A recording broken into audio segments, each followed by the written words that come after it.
Kita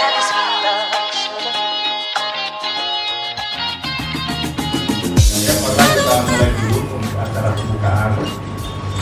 Monggo Bu Ari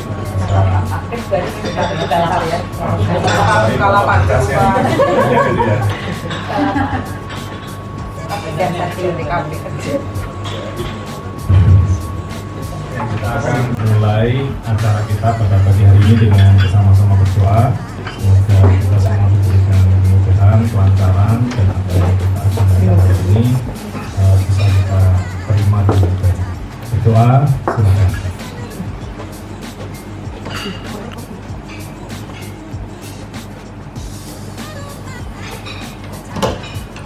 Selesai. Untuk selanjutnya kami persilahkan sambutan dari perwakilan manajemen kepada Bu Ari. Tidak ada yang di sini. Oke, selamat pagi semuanya. Assalamualaikum warahmatullahi wabarakatuh. Ya, pertama masuk saya senang sekali melihat wajah-wajah segar dengan berbagai warna baju ya, Jess. Berbagai warna baju. Mungkin nanti juga ada maknanya ya Pak ya, warna-warna baju itu ya, kalau batik apa kan. Artinya bajunya punyanya itu. Ya, tapi apapun itu ya, lihat wajah-wajah segar seperti ini, kita yakin optimis Pak, ini pemimpin-pemimpin masa depan kami gitu ya. Kalau dilihat wajahnya aja kan ini ada wajah tokoh. Bukan wajah caleg ya kalau calegnya kemarin calegnya kemarin kalau ini tapi wajah-wajah Sami gitu ya. Jadi ya kita semua bekali untuk ya semua ilmu dan sebagainya gitu ya, termasuk salah satunya ini juga teman-teman juga ada peran dari hubungan industrial ya. Jadi pesannya kita ya bagaimana juga peran-peran yang dijalankan tadi bisa seoptimal mungkin berada di posisinya masing-masing dan ditempatkan pada waktu dan tempat yang tepat gitu ya. Nah kaitannya dengan training ini ya nanti harapannya bisa menyimak kemudian ya apa yang memang manfaat-manfaat apa yang nanti akan didapatkan ya, harapannya bisa menambah hasanah kita semuanya untuk bisa meningkatkan performance kami gitu ya, dan juga nanti ujungnya kembali ke kesejahteraan kita semua. Oke, itu saja dari saya. Selamat belajar dan nanti mohon maaf saya nggak bisa full Pak, ada agenda nanti saya nyusul berikutnya. Walaupun nggak ada saya, harapannya bisa series ya.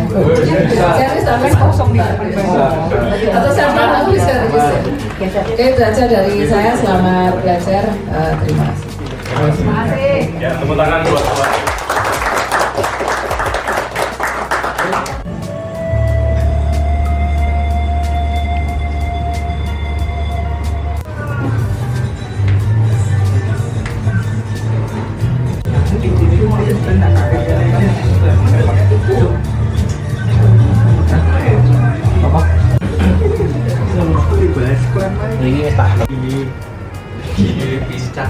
Bukan juga praktisi bisnis. Untuk pendidikan non formal saya tersertifikasi sebagai psikolog di HIMSI, Himpunan Psikologi Indonesia, kemudian asesor di BNSP, kemudian assessment center, dan beberapa yang lain.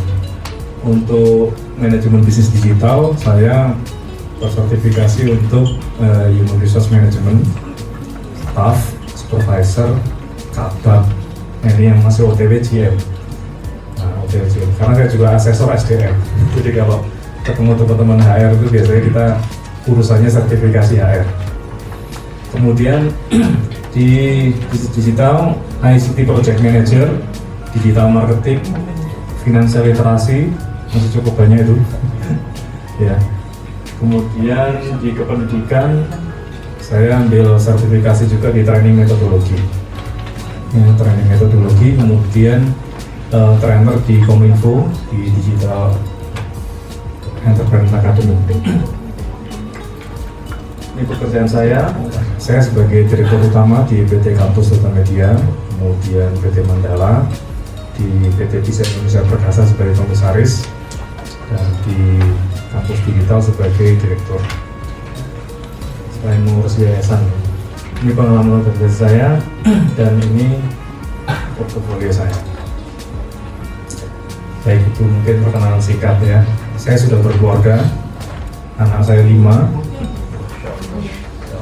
Yang lain nggak ada respon ya, baru yang terakhir ada respon. Yang lain tuh nggak ada yang wow ya, karena 5 aja yang wow ya.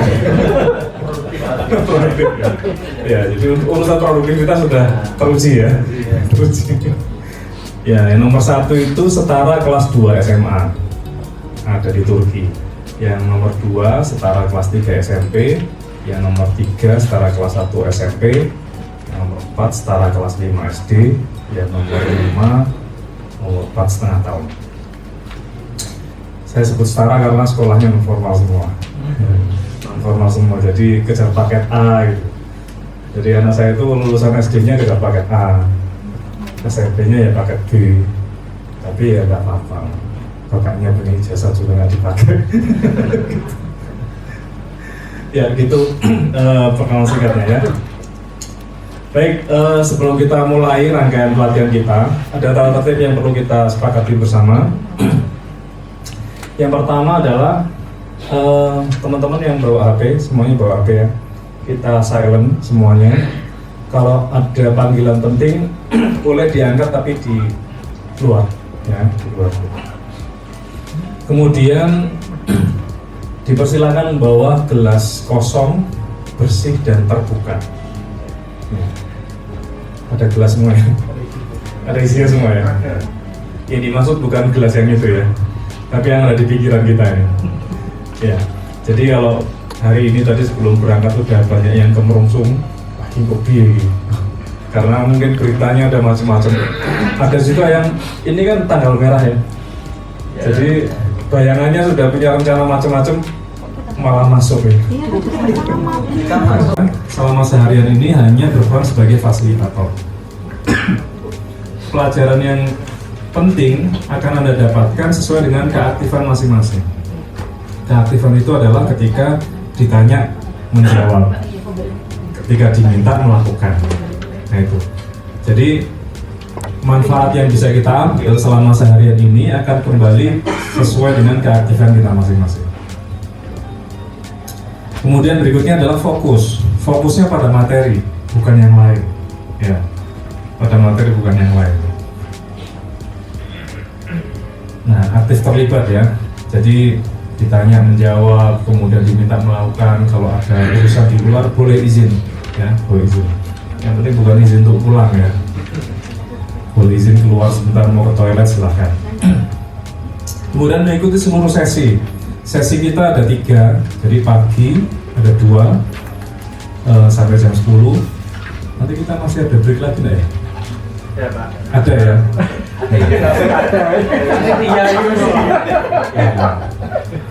Ada break tapi mungkin kopinya sudah habis ya. Nanti jam 10 sampai menjelang zuhur, karena hari ini hari Jumat. Kita nanti yang muslim laki-laki Jumatan. Kalau saran saya sih kalau di masjidnya terlalu jauh, mending kita bikin Jumatan sendiri aja. Kita ngomong sama pihak hotel, yang muslim ikut ke bawah. Kita punya ustadz di sini. Kita punya ustadz yang bisa langsung jadi khotib ya. Nanti khutbahnya seputar materi kita aja. Jamaahnya peserta pelatihan semua ya kan. Jadi kita bahas yang itu di Jumatan ya. Tanya jawab. Yang penting tidak ada tanya jawab ya. Begitu tanya jawab batal semua ya. Sekarang saya kasih pertanyaan. 2 plus 3 sama dengan X.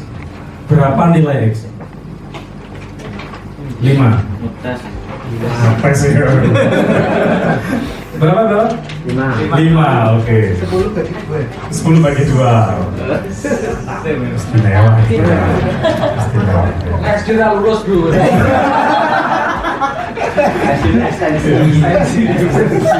Oke. Sekolah informal. Informal. Belum ngambil penyetaraan ya. Oke. 2+3 sama dengan X. Berapakah nilai X? Mungkin ada yang jawab 5, ada yang jawab tadi 10 bagi 2. Ada yang lagi ngetes gitu.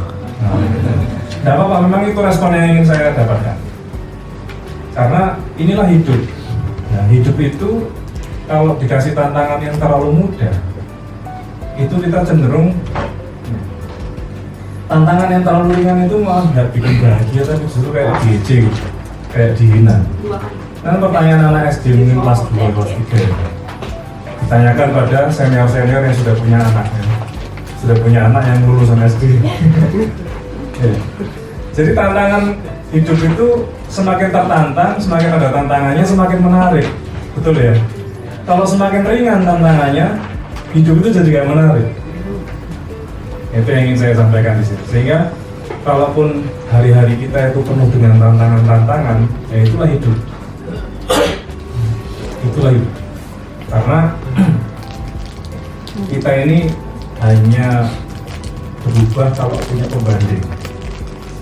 Ya, punya pembanding. Saya itu punya pengalaman dulu 2009 kami pernah punya utang itu 900 juta di kantor. 2009 berarti 15 tahun yang lalu. Saya itu tingginya 163, bobot saya itu 75. Jadi kalau ukuran ideal itu nggak ideal, ya, nggak ideal. Tapi saya merasa sehat. Begitu jajaran sama orang yang tingginya 175, saya jadi tidak baik-baik saja. Saya jadi kelihatan pendek, betul nggak? Kemudian saya ketemu sama orang yang bobotnya 55 kilo, saya jadi kelihatan gemuk. Akhirnya nggak jadi baik-baik saja kan? Nah, nanti kita akan belajar tentang persepsi ini. Ternyata persepsi itu begitu mudah berubah ketika punya pembanding. Nah, kita ini mau mendatangkan pembanding yang lebih tinggi atau lebih rendah? Kira-kira kalau mau bahagia kita cari yang pembanding lebih apa? Lebih rendah ya, lebih rendah kalau mau bahagia. Kalau pengen susah, yang lebih tinggi, Pak. lebih tinggi. Nah, mau pembandingnya mau yang lebih rendah atau lebih tinggi? Rendah. Lebih rendah ya. Oke. Bahagia lah, yang penting, Pak. Nah, makanya coba kalau misalnya ini teman-teman bisa senyum ya. Teman-teman bisa senyum. Itu yang di belakang manajemen tuh nggak ada yang senyum. Ada bari ya. Enggak, lagi banyak kerjaan. Nah, jadi melihat yang nggak bisa senyum itu kita sudah bahagia. Ada yang lagi berat masalahnya. Alhamdulillah dirasanya. Nah, ada pembanding. Jadi kalau kita lihat teman-teman yang ternyata ada yang lebih sibuk, ada yang lebih sulit, ada yang lebih banyak kerjaannya, itu kita langsung bersyukur, alhamdulillah. Nah, itu nggak lebih berat dari yang kita lihat itu. Maka kami sekarang kalau mau nyari solusi itu yang pertama adalah nyari pembanding dulu. Karena waktu itu guru saya pas pertama kali kita datang itu pertanyaan cuma sederhana. Dan kita sudah curhat, cerita macam-macam. Kemudian dikasih jawaban itu cuma 2 kata. Yang 2 kata itu membuat kita tuh kaget. Kita merasa pemula, ya pebisnis pemula, tiba-tiba punya utang segitu banyak, cerita macam-macam, kaget dijawab sama guru saya cuma, that's life. Ya itulah hidup. Kata guru saya, itulah hidup. Gitu. Tambah mumet ya. Ya kita datang itu pengen dapat solusi gitu. Terus habis itu ditanya lagi, Mas, 900 itu besar apa kecil? Ya besar Pak. Ya kalau besar berarti kamu nggak akan pernah bisa menyelesaikan. Maka kamu harus mengecilkan dulu angka itu atau kamunya yang harus membesar dulu dari angka itu. Nah, gimana caranya? Nah, nanti kita bahas ya. Teman-teman ada nggak yang pernah kehilangan uang 100.000 terus nangis gitu? Pernah? Ya. Oh, gelo tak ya, gelo ya. Zaman SD. Nah, mungkin zaman SD ya, oke. Zaman SD kehilangan 100.000 nangis ya. Sekarang kehilangan 100.000 masih nangis nggak? Bisa itu akeh ya. Wah, bisa ya. Ya tidak apa-apa. Artinya begini, dulu kita menganggap 100.000 itu besar sekali sampai kita kehilangan itu sampai nangis, emosi naik. Sekarang 100.000 sudah nggak dihitung ya, nggak dihitung. Oh nanti dapat lebih banyak lagi. Makanya kalau kita ini misalnya sama-sama bawa duit ya, bahkan misalnya bawa uang parkir aja 6.000 ya. Kemudian ada temen ngajak kita makan, kemudian kita ditanya bawa duit enggak? Jawabannya apa? Enggak.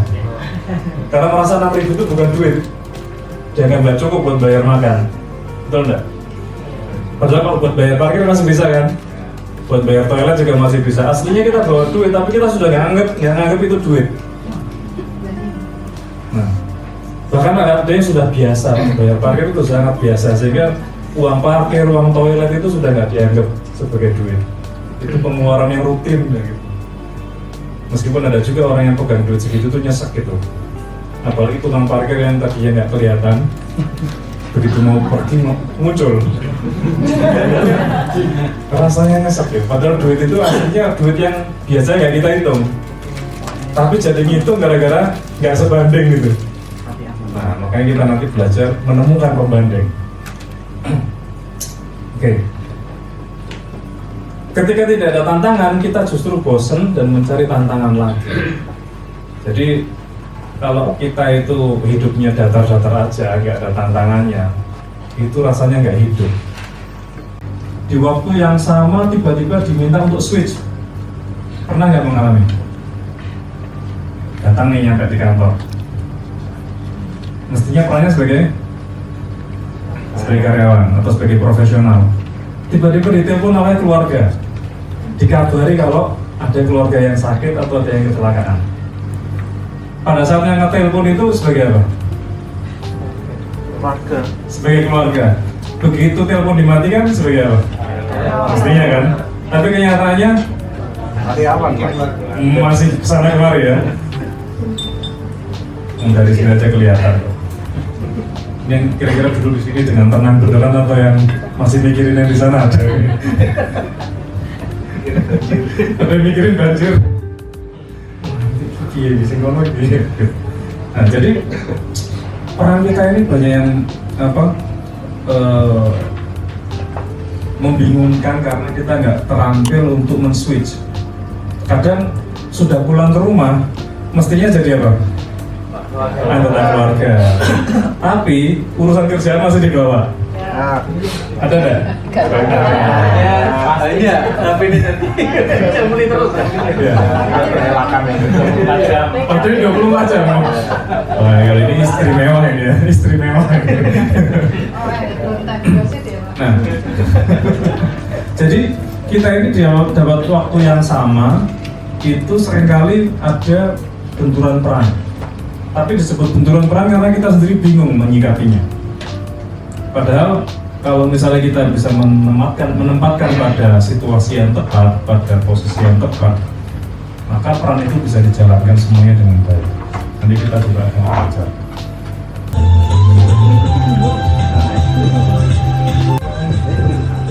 Ya, yang sudah boleh share.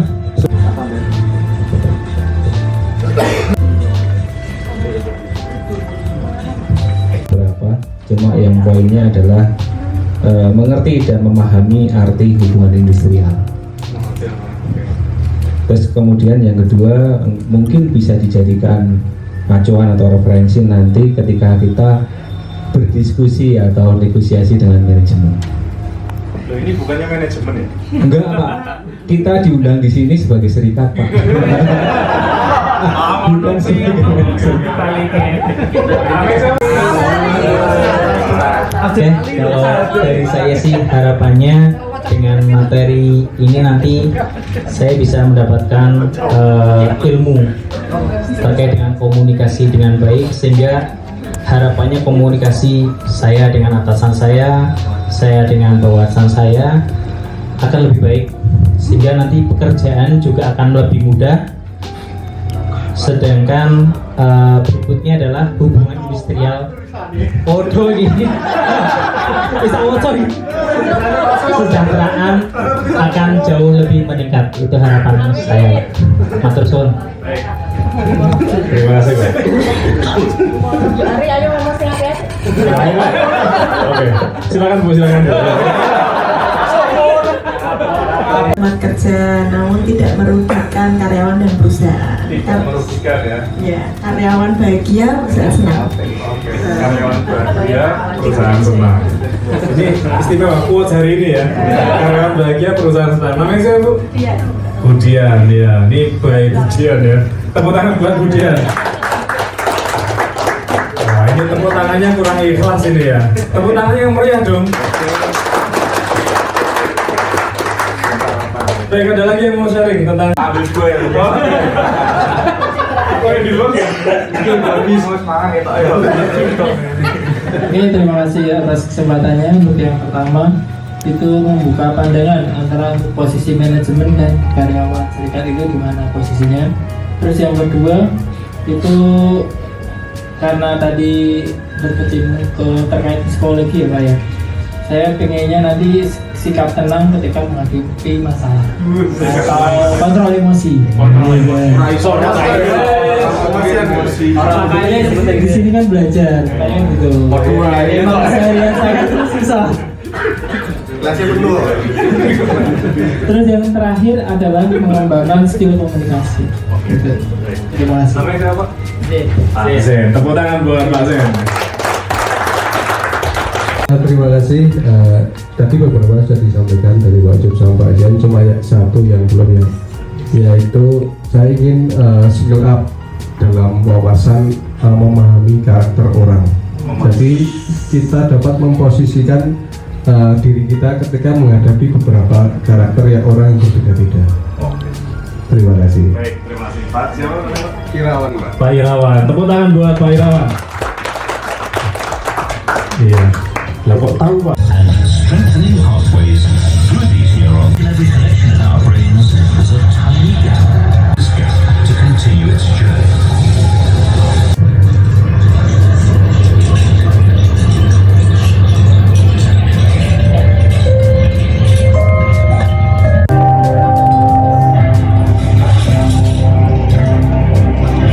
Think about the way we learn. That's our theme. The first trip across it is the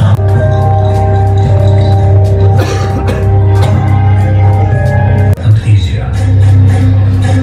And a similar thing happens when we sorry about that.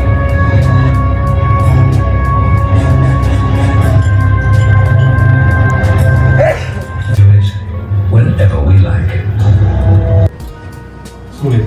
Makanya tadi yang kelima penyebab mandek itu, kalau orang belum pernah harus dipelajari.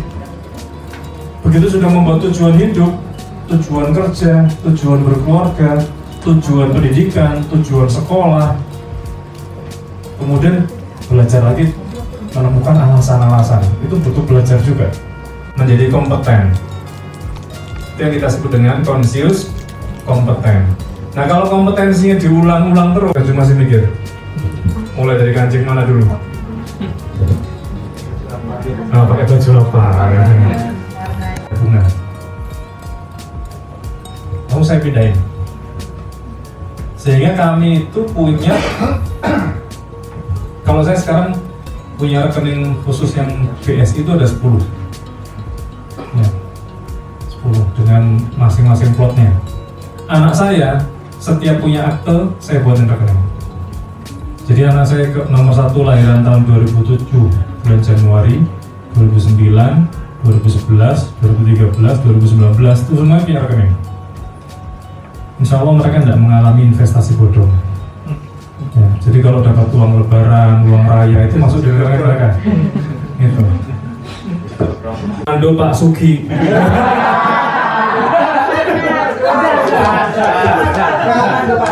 Masuk ya.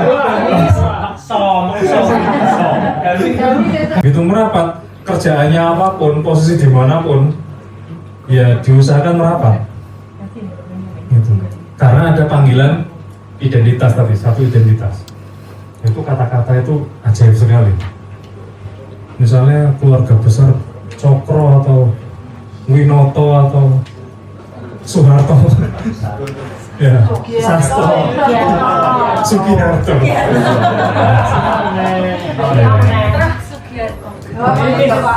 Jadi Pak Sugiharto ini paling kaya ya? Sugiharto. Doa, amin. Praktisi sekaligus. Mungkin beliau keluarganya memang dari sana Pak, dari kaya raya yang bisa dibayar sampai 7 turunan. Nah, beliau keberatan.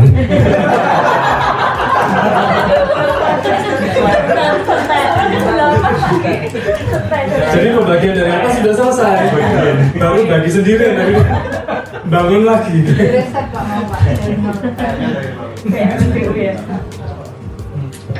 Ya, ini gue ya Pak ya, mudah-mudahan pulang selamat ya. Mau soalnya doanya. Oke, kata-kata.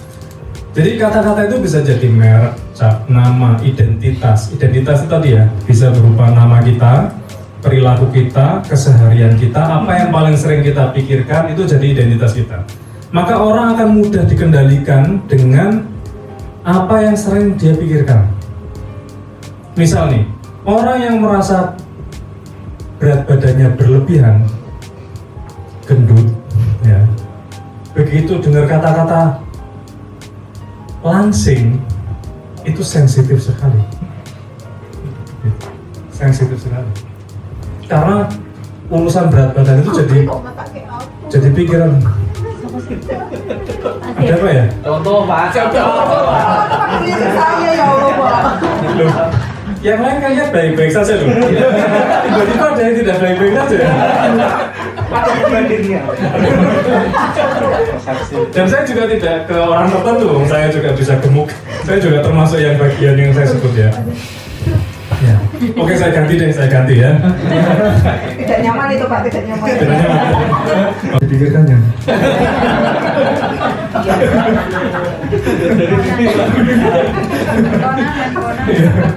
Langsung nyeletuk gitu ya. Dari sini, langsung ke sini. Mulai bisa korban baru. Jadi soalnya dibisikin. Iya. Memang kita itu kadang seneng ya, semos ya, seneng melihat orang susah ya. Iya. Pembanding tadi. Oke. Jadi itu kata-kata. Kata-kata itu bisa jadi cap, merek, identitas. Kata-kata juga bisa jadi kalimat positif, juga bisa kalimat negatif. Dan setiap kata sebetulnya semuanya mengandung makna. Karena tidak ada data yang tidak kita proses. Memang aslinya semua kejadian yang kita lihat itu berupa data. Yang namanya data itu netral. Misalnya angka 1, 2, 3 itu netral. Tapi begitu dimaknai, satu itu satu apa? Kalau satu istri aman ya. Begitu nyebut 3 istri, langsung bayangannya macam-macam. Wah, mesti ruwet nih. Ada yang mau enak sekali. Mau yang enak, mau yang ruwet, tergantung yang mikir. Makanya bisa bervirus, bisa jadi negatif, bisa positif. Yang ngolah adalah kita sendiri. Nah, risetnya ini. Jadi ada yang dengan air, ada yang dengan makanan. Peneliti bernama Masaru Emoto itu meneliti tentang bagaimana alam semesta itu merespon setiap kata. Maka kalau hari ini kita berada dalam pikiran-pikiran yang negatif, mari kita coba belajar tentang persepsi, ya, tentang persepsi. Kita sering ketemu dengan orang, kemudian begitu first impression, kesan pertama yang kita bawa itu ada yang positif, ada yang negatif. Nanti kita akan lihat hasil risetnya. Tapi kenyataannya begini. Salah satu riset yang menarik ya. Pada 10 menit pertama orang bertemu, itu melakukan 4-7 kebohongan. Orang kalau kalau ketemu 10 menit pertama itu melakukan 4-7 kebohongan. Kebohongan itu disebut dengan white lying. White lying itu kebohongan putih. Perilaku bohong yang tidak merugikan orang lain, yang tidak mencelakakan lawan bicara. Kalau orang kita nyebutnya basa-basi. Suka basa-basi kan? Siapa di antara kita yang suka basa-basi?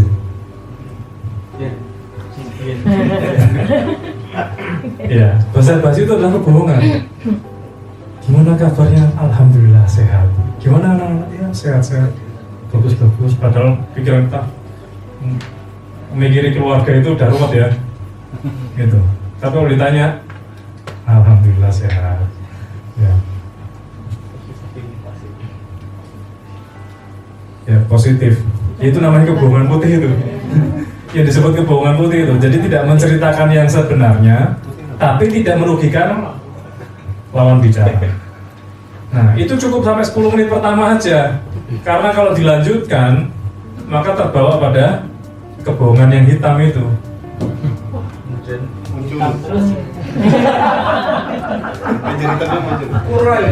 Iya.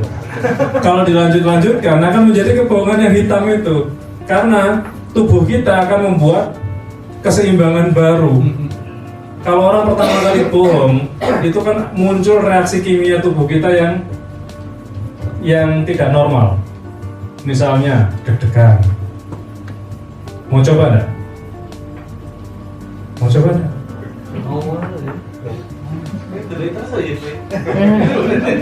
Kalau mau coba nanti pas pulang ngomong sama pasangannya masing-masing.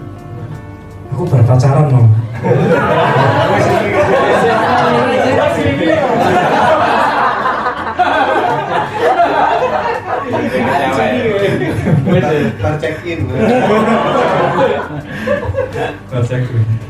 Itu kalau misalnya masih muncul deg-degan, berarti normal. Tapi kalau nggak ada deg-degannya, berarti pro semua. Pemain pro untuk menjadi pembohong. Sudah terbiasa bohong sampai berbohong seperti apapun nggak deg-degan lagi gitu. Makanya buat orang tertentu yang profesinya adalah pembohong, ya. Kan ada profesi, ada pembohong profesional dan dibayar mahal ya. Yaitu seniman-seniman, artis seni peran ya. Artis seni peran itu pembohong semua, karena pekerjaannya memang berbohong. Dia memerankan peran yang bukan dirinya, ya kan?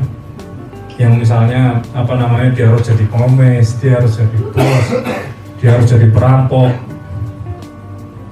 bahkan dia harus melakukan tindakan-tindakan yang sebetulnya value-nya nggak sama, ya. Tapi tetap dilakukan. Nah, saking ahlinya, saking pronya, sampai kita sendiri kesulitan. Ini lagi bermain peran, lagi acting, atau beneran nih? Makanya tadi di self sabotage ada level yang ada nomor 4 tadi ya, artis. Doing something to please others. Melakukan sesuatu untuk menyenangkan orang lain. Mungkin teman-teman atau kita sendiri barangkali pernah melakukannya. Yang awal-awalnya nggak enak, nggak nyaman, tapi lama-lama bisa menikmati. Bahkan suatu saat saya pernah diskusi dengan beberapa orang. Ketika sakit, itu kan banyak yang bantu ya. Dia nengok, ngasih uang, ngasih bantuan lah, ngasih sumbangan. Ternyata sumbangannya itu besar. Terus udah celoton, seboleh enak ya tadi wong loro ya. Sehingga dikit-dikit mending milih sakit gitu. Sehingga sering dapat bantuan. Akhirnya menjadi pilihan pilihan karirnya. Jurnalistik air mata ya. Suka menjelaskan kesedihan-kesedihan, kesusahan-kesusahan untuk nyari bantuan. Selama mentalnya nggak sampai rusak, yang hanya menggantungkan orang lain, itu silakan aja atau dilakukan untuk membantu orang lain, nggak ada masalah. Tapi kalau sampai kena diri sendiri, itu butuh butuh recovery ya, butuh bantuan ya. And the most trustworthy to be in. Was this man the least trusted? And why was this man a close second? The answer is written on their faces. There was very shifty looking. And the two most trustworthy men, well, both of them. Aku ideal adalah aku yang seharusnya, aku yang aku inginkan. Biasanya kita ganti modeling kepada figur tertentu. Makanya kita mengenal ada istilah tokoh idola. Kita sedang mengidolakan siapa, maka dia kita jadikan standar. Gitu. Kalau idolanya itu misalnya nih artis, maka apa yang dilakukan artis itu seakan-akan itulah standarnya. Cara berpakaiannya, atributnya, atau tokoh yang lain, tokoh politik, atau tokoh negarawan, atau tokoh masyarakat yang lain, ulama, atau yang lain. Itu dijadikan aku ideal. Nah, ketenangan kita mengenali diri sendiri pada saat kita mengkompromikan ketiga-tiganya ini. Karena ini melekat di diri kita sejak lahir sampai hari ini. Dan sampai kita berakhir. Ini mesti muncul. Pada saat masih sendiri, itu kita bicara tentang diri sendiri itu sudah punya versi sendiri ya. Begitu berteman, punya versi baru. Terus kita punya tokoh idola yang juga masih sendiri. Begitu kita sudah berkeluarga, tokoh idolanya pun ganti. Yang sudah berkeluarga. Ketika sudah bekerja, tokoh idolanya pun ganti. Maka nanti kita juga akan bahas bagaimana cara kita mempercepat kesuksesan untuk menguasai diri sendiri dan menguasai cara-cara hidup yang baik dan yang cepat. Salah satunya adalah menemukan mentor, menemukan model, menemukan teman agar apa yang aku inginkan atau aku idealnya itu tergambar dengan jelas. Karena kalau nggak ada gambarannya, nggak ada modelnya, itu kita mau meraih apa yang kita inginkan itu nggak tahu caranya. Yang ini wajah nenek-nenek sedih juga, cemburu juga. Nah, begitu kita putar, coba diputar. Nah, hanya muter sedikit aja sudah berubah, ya. Maka sebetulnya apa yang hari ini kita pandang tidak baik-baik saja, hanya tinggal rubah perspektif sedikit, persepsi kita rubah sedikit, maka akan mudah untuk bergeser menjadi baik-baik saja.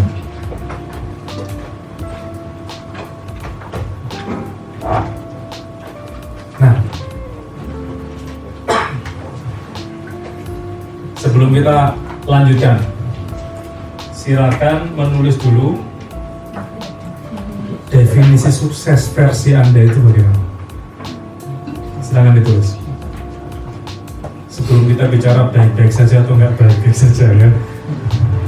Karena nanti akan saya ajari cara menemukan bagian mana yang membuat kita selama ini nggak bisa tidurnya.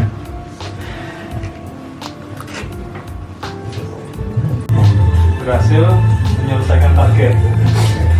Berhasil menyelesaikan target sesuai nilai yang kita inginkan. Oke. Yang lain, silakan Bu. Dapat melakukan apa yang ingin dilakukan dengan baik, tuntas, meskipun di dalam pelaksanaannya itu banyak sekali rintangan, tetapi bisa dilalui dengan mendapatkan solusi yang benar, baik, meskipun itu terus dilakukan untuk mencari yang lebih baik. Intinya. Tapi tulisannya banyak ya, panjang. Iya, nanti kita cari tahu intinya ya. Oke, tepuk tangan dulu. Kita dulu. Begitu ya. Bahagia. Iya. Tepuk tangan. Namanya itu apa? Adit. Oke. Sukses itu berhasil.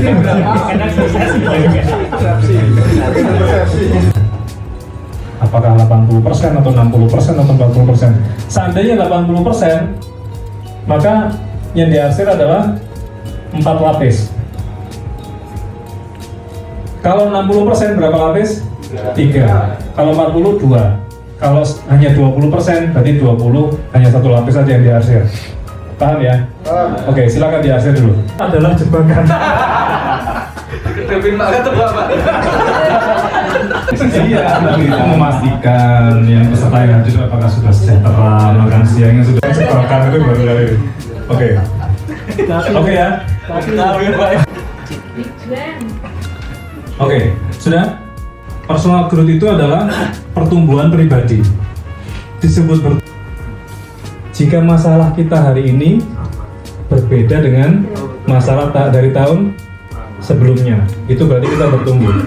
Tapi kalau masalahnya sama, berarti nggak bertumbuh. Coba tambah. Nah, jadi silakan. Apakah Anda memiliki pertumbuhan? Mau dihitung sebagai tahunan boleh, bulanan boleh, harian juga boleh. Kan kalau dalam agama kan barang siapa yang hari ini lebih baik daripada hari kemarin maka dia beruntung. Jika hari ini sama dengan hari kemarin dia rugi. Hari ini lebih buruk dari kemarin dia celaka. Nah itu mau pakai versi itu boleh. Tapi intinya adalah personal growth. Apakah Anda sudah merasa bertumbuh atau belum? Dapat banyak pelajaran baru, kompetensi baru, pengetahuan baru, attitude baru. Nah, jika 100% silakan diarsir penuh. Kalau 80%, 80. Kalau 60, 60, 40. Love, cinta. Apakah hubungan Anda dengan orang lain semuanya dalam kendali keharmonisan maka 100%. Kalau masih ada ya konflik, ada dengan anak atau pasangan atau saudara, rekreasi atau sama rekreasi, prokreasi sama rekreasi, melanjutkan keturunan dan bersenang-senang. Nah, rekreasi itu bersenang-senang. Apakah Anda sudah cukup untuk mendapatkan kepuasan dalam bersenang-senang, healing, atau ya setiap hari itu kita healing, Pak? Atau bekerja adalah rekreasi?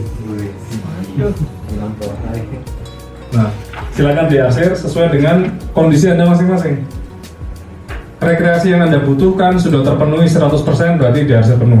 Kalau rekreasi yang Anda butuhkan belum terpenuhi, silakan diarsir sesuai dengan kondisinya.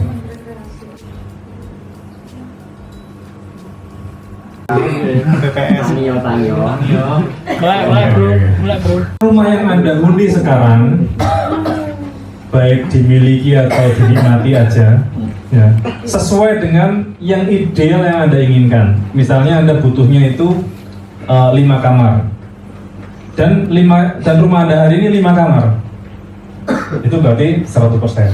Tapi kalau Anda butuhnya itu 5 kamar, yang ada 2 kamar, ya berarti 40%. Kalau urusan kamar. Kalau urusan kenyamanan, misalnya rumah yang Anda huni hari ini sangat-sangat nyaman, sesuai dengan ekspektasi Anda 100%. Kalau belum nyaman atau belum ideal, silakan diukur sendiri. Kalau belum punya rumah, sebentar, belum punya rumah, tapi tinggal di rumah. Dari rumah siapa? Oh, ikut orang tua. Ya, berarti ada tempat tinggalnya kan? Ya, rumah yang ditinggali. 100 bisa bro diusir gitu. Bener ya? PMA ya. Tapi apa yang terjadi? Jedak jeduk ya? Ya, jedak jeduk. Nah, itulah kira-kira. Karena di situ gapnya, maka yang sering menjadi concern kita hari ini adalah di situ. Yang mungkin selama ini belum tentu kita katakan, belum tentu kita ucapkan, belum tentu kita declare. Membangun kehidupan yang seimbang, balance. Dengan situasi yang saat itu, yang dilihat di rodanya masing-masing, untuk menjadi seimbang diapain? Yang rendah dinaikkan atau yang tinggi diturunkan? Dua-duanya, oke. Dua-duanya, betul. Memang bisa dua-duanya, maka setelan itu ada di kita masing-masing. Bisa di setel naik, bisa di setel turun. Maka di antara Di antara kompetensi survival tertinggi adalah flexibility. Kita buat kesepakatan dulu. Karena kalau nggak buat kesepakatan, hubungan industrial kita nggak baik-baik saja. Kita sepakatan dulu ya. Kesepakatan pertama, kita bukan Tuhan. Betul nggak? Betul. Kesepakatan kedua, kita tidak menguasai pengetahuan Tuhan. Kesepakatan ketiga, kita sama-sama tidak tahu. Dilihat jelas? Bisa ya? Ketika kita melihat tangan kanan, apakah tangan kiri kelihatan? Kelihatan, jelas nggak? Enggak ya, sama-sama ya. Oke, sekarang coba lihat tangan kiri. Ketika melihat tangan kiri, apakah tangan kanan kelihatan? Ya, sama-sama juga ya. Oke, tepuk tangan dulu buat kita semua. Itulah yang disebut setiap hari kita melihat dua pilihan itu. Pilihan menjadikan hari ini penuh dengan beban, atau pilihan hari ini penuh dengan rekreasi, kebahagiaan, peluang-peluang, itu kembali ke kita. Kalau fokusnya pada beban, ada program apapun yang dilihat apanya? Bebannya. Yang sangat beban. Sehingga kita diminta menggantikan kita, yang dipandang adalah kayaknya penuh beban deh. Tidak memperlihatkan kebahagiaan gitu loh. Sehingga terbawa termirroring, apa namanya? Cermin. Begitu mau diajak, itu yang dipandang bebannya dulu, bukan kebahagiaan, kesuksesannya. Meskipun kita punya niat baik ya, karena semua orang punya niat baik. Jadi orang memandang kita itu ada yang ya tadi sebutan sawang sinawang itu ya. Kita dipandang orang mungkin enak, kita juga memandang orang lain enak. Pada saat kita memandang orang lain enak, ada juga orang memandang kita itu kayaknya nggak enak di posisinya Pak Safik, Pak RB. Nah, kayaknya nggak enak, kayak berat ya di Pak Safik. Akhirnya setiap kali Pak Safik nawarin siapa yang mau gantiin saya, semuanya udah oke duluan. Makanya kalau di kampung-kampung, beberapa kampung nih, pemilihan RT aja pada nggak mau Pak. Iya. Karena dipandang itu RT ruwet. Jadi Pak RT itu ruwet gitu. Perkoso terus ya. Ujung tombak dan ujung tombok ya. Ujung tombak dan ujung tombok. Pas ada hajatan apapun itu harus nyiapin sesuatu gitu. Tapi kalau ada orang yang melihat Pak RT itu hasilnya, Bapak jadi RT di mana Pak? Di lingkungan saya. Enggak, di Semarang atau di Jepara gitu? Oh di rumah, beda ya. Harganya beda ya? Iya. Kalau di Semarang mungkin agak Bayaran. karena ada orang yang melihat RT, wah jadi RT enak ya bayaran. Kayak sekarang nih, enak jadi KPPS ya, bayaran gitu ya. Padahal tahun 2019 banyak yang wafat juga ya. Gitu.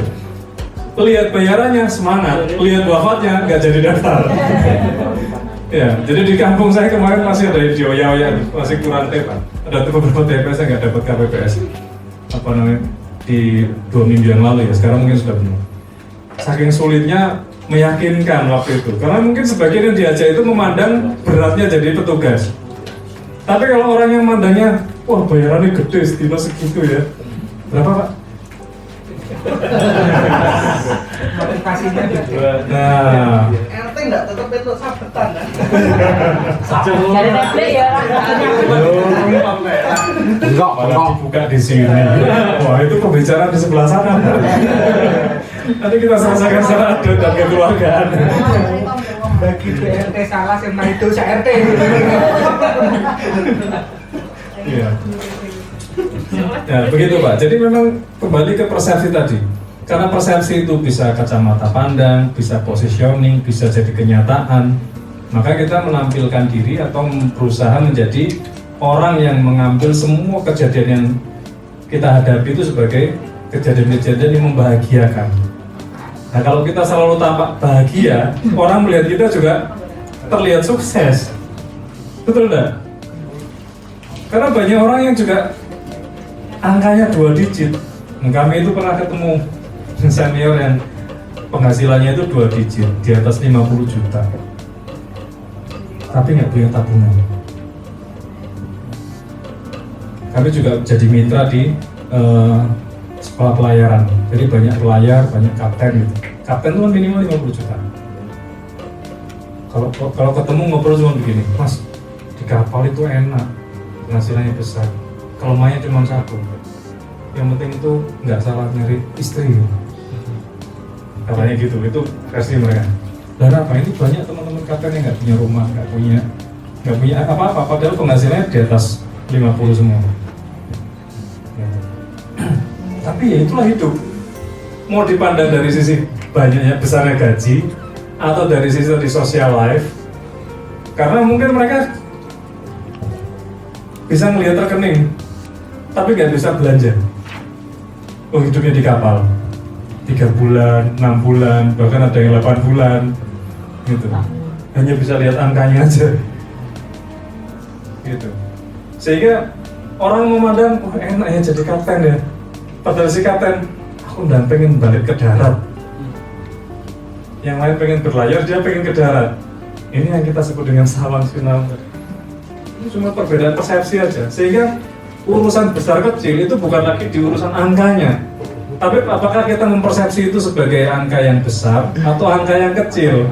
Seperti halnya kalau kita bawa 6.000 tadi, ngomongnya nggak bawa uang, padahal buat parkir itu bisa bayar itu gitu. Atau bahkan mungkin buat anak jalanan dibelikan es teh yang harganya 3.000, itu udah seneng banget gitu. Kan persepsi, angka yang sama dipersepsi dengan cara yang berbeda, sehingga kebahagiaan itu pilihannya di kita kok. Mau dapat angka berapapun tuh, mau bahagia atau mau kemerungsung, kembali ke kita. Begitu sih Pak. Jadi kalau ada yang tidak mau kita ajak, berarti kita perlu latihan lagi untuk berkomunikasi gitu. Lanjut ya. Kita tambahin berapa menit nih? Kita itu bertemu dengan orang lain, ada wilayah yang kita sama-sama tahu, I know and you know, ya, arena, sisi terbuka. Ada yang I know but you don't know, arena tertutup. Ada arena yang I don't know but you know, arena buta, blind spot. Ada yang potensial, I don't know and you don't know. Nah, kita bisa berinteraksi dengan baik, bisa berkomunikasi dengan baik kalau arena terbuka ini semakin luas. Semakin luas. Bagaimana meluaskannya? Maka keterampilan komunikasi yang perlu kita asah ada 2, yaitu telling and asking. Dan terima kasih banyak atas kebersamaannya hari ini untuk kita belajar bersama dengan semua materi yang kita diskusikan tadi. Mudah-mudahan apa yang diharapkan, yang ditulis tadi pagi tercapai. Dan terakhir, sebelum penutupan, silakan mengisi post test. Nah, ini post testnya. Link post test bisa dilihat di depan atau dapat share. Silakan diisi terlebih dahulu sebelum kita tutup. Kita renungi, kita lakukan, dan mudah-mudahan kehidupan kita menjadi semakin baik, semakin bahagia, juga semakin sukses sesuai dengan yang dicita-citakan masing-masing dengan versinya masing-masing. Berdoa, silakan.